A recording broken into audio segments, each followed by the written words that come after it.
On this week's episode of What's Up Weekly, we only have 6 more weeks of winter, meaning an early spring. Find out how some Bloomington residents are already spring cleaning and reblooming some items. And February marks the beginning of Black History Month. Find out how IU students are celebrating right here on campus. What's Up Weekly starts now.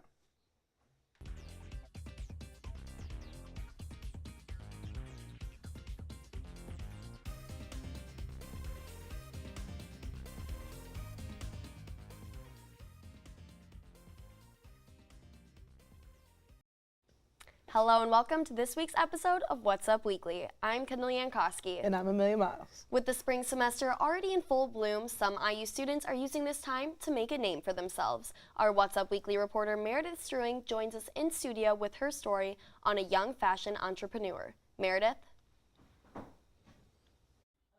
Thanks, Kendall. We all want to try the latest trends when it comes to fashion. But what if I told you that with just a little fixing and repurposing, the clothes in your closets already could make you stand out? I met with a local IU student who is making that dream a reality.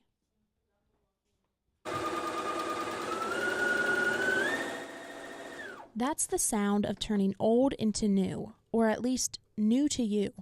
Meet Daisy May, a sophomore at Indiana University and a blossoming entrepreneur. Daisy May, owner of Rebloomed Clothes, takes IU clothes like crew necks, sweaters, and jean jackets and repurposes them into her own creative pieces. Daisy would describe her personal style as vintage, and her finished products reflect just that.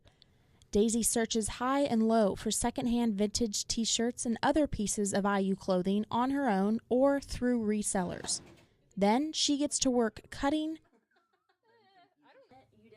pulling, and sewing.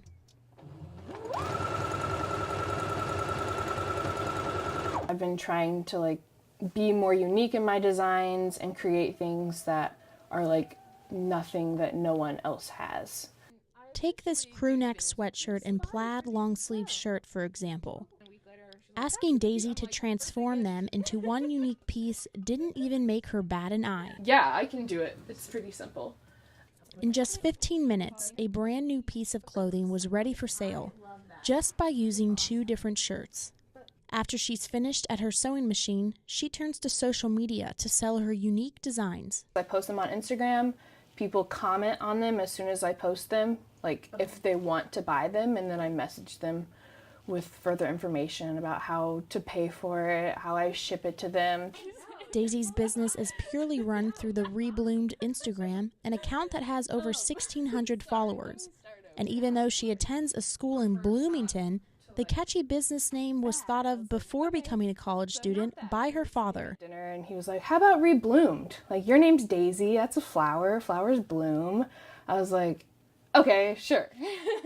Daisy wants her pieces to impact the fashion world around her, whether that means sewing pieces for her own business or taking what's already in your closets and making it brand new for you. I'm all about sustainable fashion, and if you have something that you already own, I'm more than happy to make it different for you so you can keep wearing it. In the future, Daisy May wants to expand her business by having people from different schools all over the United States send her their clothing to repurpose. For now, though, she's plenty busy designing fashion for the 48,000 plus students that attend school here at IU. Amelia, Kendall, back to you. Many events took place over the weekend where many people joined to show their support to the LGBT community. The LGBT Alumni Association is in their 21st year and celebrated their 11th annual weekend in honor of the Bloomington Pride Film Festival. They kicked the weekend off on Friday at the IMU with an awards reception to honor faculty, staff, and Indiana University alumni.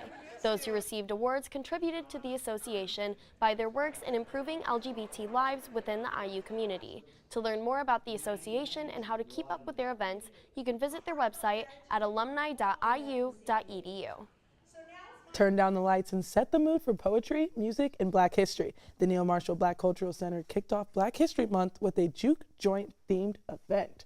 Speakers and poets alike shared memories and information of the history of Black culture and Black art. Various artists and their own work on display in the lobby, sharing their inspiration behind the pieces.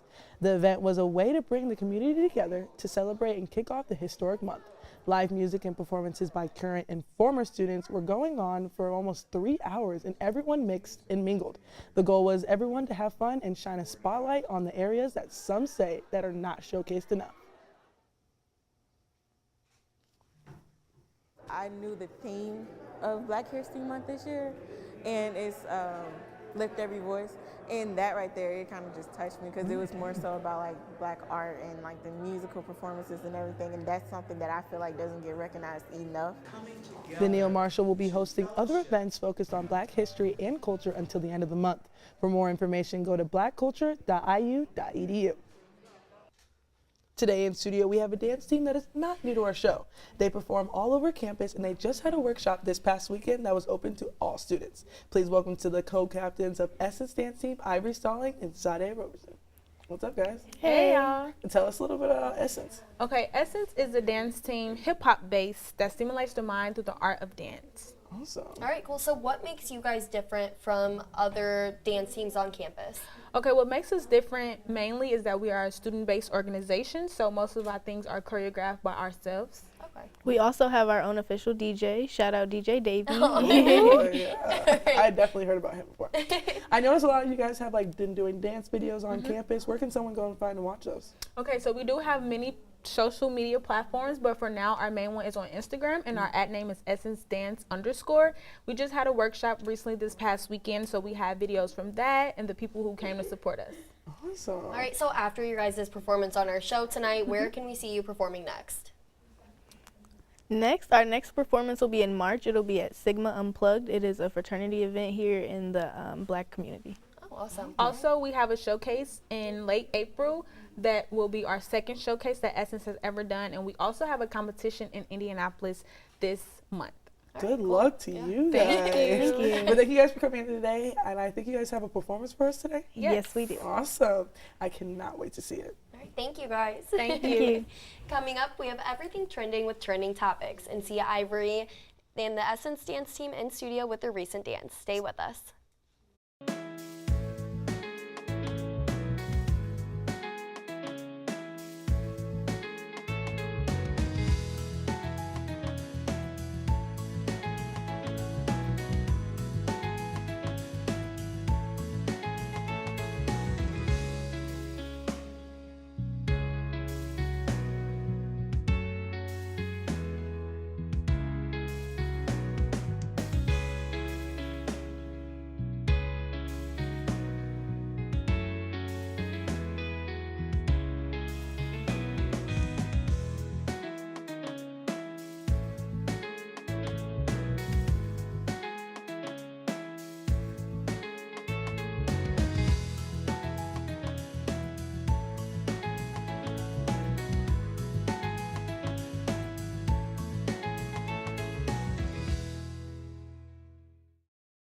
On Sunday, rapper 21 Savage was arrested by the U.S. Immigration and Customs Enforcement. He now faces possibly being deported back to the U.K. An ICE spokesperson said that 21 Savage is an unlawfully present United Kingdom national.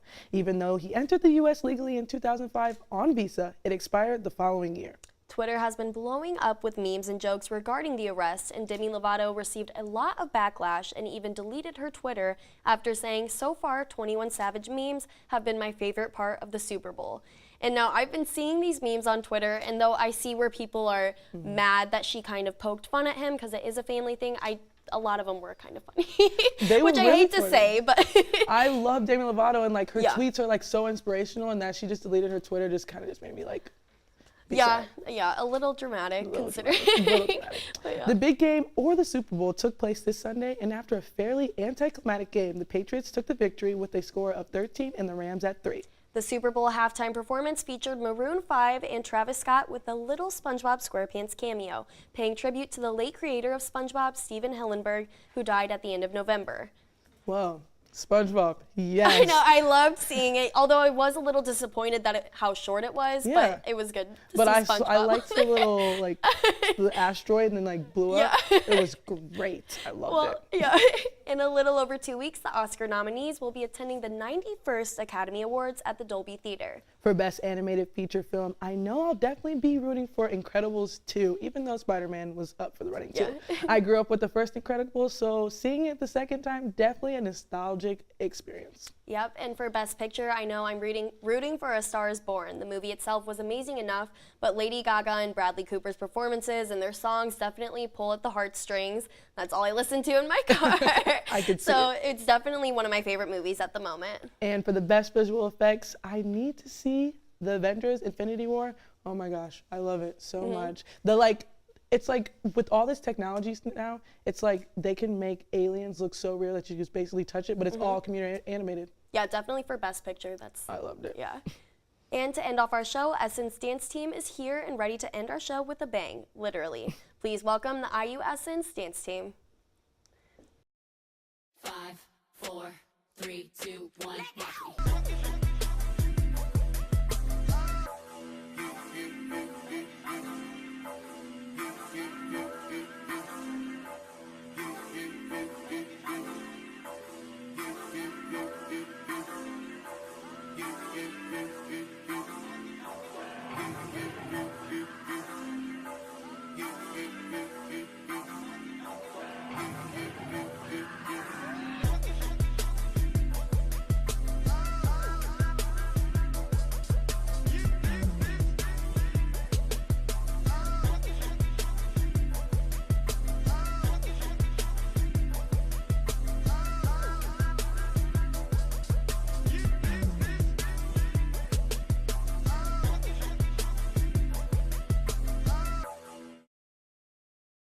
That's so good. So proud, so proud, so proud. Thank you so much to Essence for coming in this week, and that's what's up this week. Tune in next week for more local and entertainment news. Don't forget to follow us on social media. Follow us on Facebook and Instagram at IUSTV News, and follow us on Twitter at IUSTV. For What's Up Weekly, I'm Kendall Yankowski. And I'm Amelia Miles. Thanks for watching. We'll see you next week.